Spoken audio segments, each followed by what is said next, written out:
kesempatan kali ini saya ingin menyampaikan terkait dengan materi Mahkamah Konstitusi.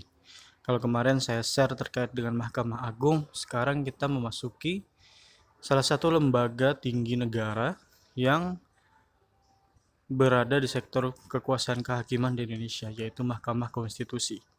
Bagaimana kewenangan dan juga kelembagaan terkait Mahkamah Konstitusi akan kita bahas pada perkuliahan kali ini.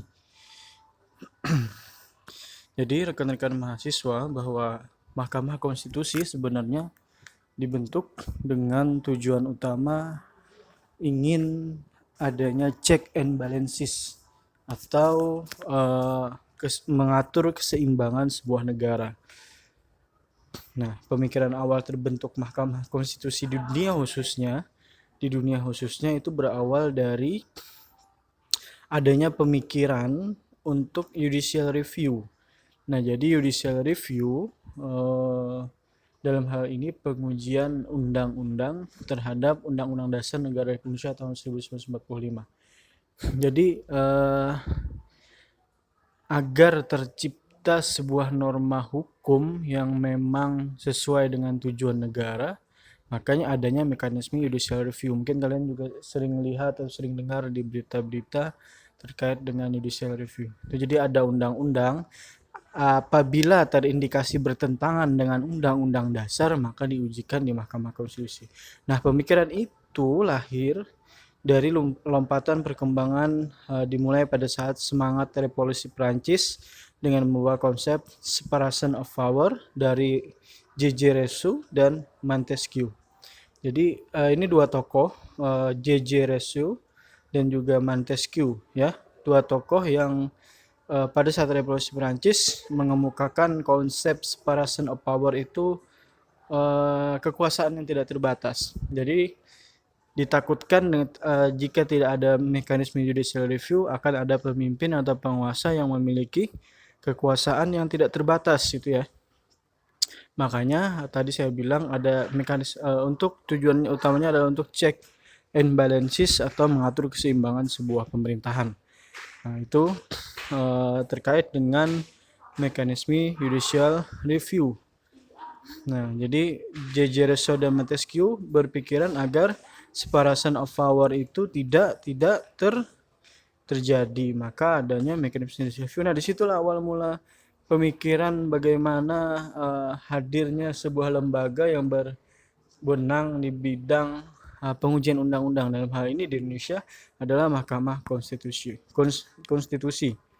Nah, ini bagaimana sejarah pembentukan MK Mahkamah Konstitusi sampai ke Indonesia. Jadi di fase 1 pada tahun 1803 Hakim Agung Amerika Serikat dalam kasus Marbury versus Madison, di mana hakim melakukan judicial review. Jadi Hakim Agung Amerika Serikat pada saat itu ada sebuah kasus yang mengharuskan hakim melakukan sebuah mekanisme judicial review. Nah, di situ awal mula pijakan pertama juga dipraktekkan, terlepas dari teori yang dikemukakan oleh J.J. Rousseau dan Montesquieu tadi. Kemudian pada tahun 1920 negara Cekoslovakia dan Austria mendirikan Mahkamah Konstitusi. Nah, ini negara pertama yang mendirikan Mahkamah Konstitusi pada tahun 1920. Kemudian di Indonesia pada tahun 1945 Indonesia pernah menggagas harus ada lembaga yang bertugas untuk judicial review. Walaupun pada saat itu ditolak dan pada saat itu tidak ada lembaga, tapi diserahkan ke Mahkamah Agung awalnya. Mahkamah Agung, tapi dalam pelaksanaannya tidak maksimal. Maka pada tahun 2003 ketika amandemen Undang-Undang Dasar Negara Republik Indonesia tahun 1945, pada tahun 2003 MK lahir melalui Undang-Undang Nomor 24 tahun 2003 yang disahkan pada tanggal 13 Agustus 2003. Nah, jadi kapan Mahkamah Konstitusi hadir di Indonesia atau dibentuk atau lahir? Maka jawabannya adalah tahun 2003. Tepatnya disahkan pada tanggal 13 Agustus. Nah, beberapa kali revisi dan revisi terakhir ada tahun 2020 yaitu Undang-Undang Mahkamah Konstitusi menjadi undang yang 2003 tadi ya, direvisi menjadi Undang-Undang Nomor 7 tahun 2020. Itulah undang-undang MK terbaru yang dalam hal ini menjadi panduan dalam beracara di Mahkamah Konstitusi. Ini ya, stories terkait bagaimana Mahkamah Konstitusi. Kemudian latar belakang pembentukan Mahkamah Konstitusi. Jadi dulu ide pembentukan MK di Indonesia sendiri muncul dan menguat di era reformasi pada saat dilakukan perubahan terhadap Undang-Undang Dasar Negara Indonesia tahun 1945. Tetapi demikian, dari sisi gagasan Indonesia Review sebenarnya telah ada sejak pembahasan Undang-Undang Dasar 1945 oleh BPUPKI pada tahun 45 ya. Jadi anggota BPUPKI Prof. Muhammad Yamin telah mengungkapkan pendapat bahwa Balai Agung atau saat ini MA perlu diberi kewenangan terkait itu. Kemudian Prof. Sopo menolak pendapat tersebut karena memandang bahwa Undang-Undang Dasar pada saat itu sedang disusun pada saat itu tidak menganut paham trias politika, dan kondisi saat itu belum banyak sarjana hukum dan belum memiliki pengalaman judicial review. Makanya Prof. Sopo menolak pada ketika itu. Kemudian lanjutkan latar belakang pembentukan MKRI. Pada masa berlakunya Konstitusi Republik Indonesia Serikat, judicial review pernah menjadi salah satu wewenang MA. Jadi pada masa RIS pernah diwenangkan ke MA. Tapi terbatas untuk menguji undang-undang negara bagian terhadap konstitusi. Dulu RIS kan pada era Soekarno terbagi negara-negara bagian. Nah, di awal periode Orde Baru pernah dibentuk panitia ad hoc 2 MPRS pada tahun 66 sampai 67 yang merekomendasikan diberikannya hak menguji material undang-undang kepada Mahkamah Agung. Namun rekomendasi tersebut ditolak oleh pemerintah. Nah, undang-undang selanjutnya Undang-Undang Nomor 14 tahun 70 tentang pokok-pokok kekuasaan kehakiman. Saat itu Ikatan Hakim Indonesia yang mengusulkan agar MA diberi wewenang menguji perundang-undangan terhadap Undang-Undang Dasar. Nah, perdebatan selanjutnya berkembang sampai Ketua Mahkamah Agung Ali Said menganggap bahwa pemberian hak uji kepada MA ada hal yang proporsional, artinya hal yang memang pantas diberikan. Tapi pada perkembangannya akhirnya diberilah kewenangan itu kepada lembaga yang berdiri sendiri, yaitu Mahkamah Konstitusi. Nah, kemudian fungsi dan wewenang Mahkamah Konstitusi. Jadi pada prinsipnya MK itu menjadi the guardian of the constitution. Artinya penjaga konstitusi. Jadi fungsinya adalah pengawal konstitusi, penafsir final konstitusi, pelindung hak asasi manusia, pelindung hak konstitusional warga negara, pelindung demokrasi. Kemudian wewenangnya menguji undang-undang terhadap Undang-Undang Dasar, memutus sengketa kewenangan lembaga negara yang kewenangannya diberikan Undang-Undang Dasar. Nah, jadi ada undang-undang misalnya bertentangan dengan Undang-Undang Dasar diujikan ke Mahkamah Agung.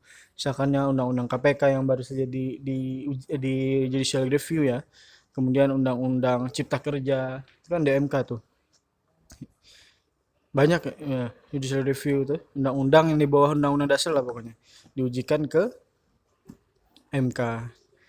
Memutus sengketa kewenangan lembaga negara, misalkan BPK atau Badan Pemeriksa Keuangan Negara Republik Indonesia bertentangan dengan misalkan bermasalah dengan kementerian apa, maka dalam hal ini sengketanya diselesaikan di Mahkamah Konstitusi.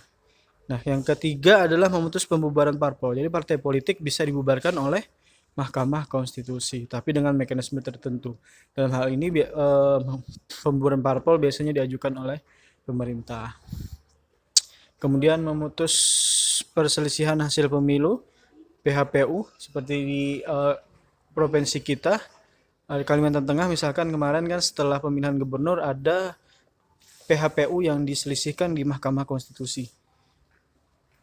Dan itu yang berwenang dalam hal ini adalah MK. Dan yang terakhir itu kewajiban memberikan putusan atau pertimbangan atas pendapat DPR mengenai dugaan pelanggaran hukum dilakukan oleh Presiden. Ini impeachment Presiden. Jadi MK bisa memberhentikan Presiden pada masa jabatannya dengan usul DPR. Ya, dengan mekanisme tertentu pastinya. Jadi kewenangan MK ada 5 ini yang bisa kita ingat. Nah, ini susunan hakim konstitusi, bisa dilihat di slide-nya sebenarnya. Sekarang itu Anwar Usman ya, itu hakim Mahkamah Konstitusi. Mungkin itu yang dapat saya sampaikan terkait Mahkamah Konstitusi. Kurang lebihnya jika ada yang ingin ditanyakan silahkan ditanyakan di grup, kurang lebihnya silahkan kita cari sama-sama referensinya, dan yang benar dari Allah, yang salah dari saya pribadi. Semoga dapat dipahami. Assalamualaikum warahmatullahi wabarakatuh.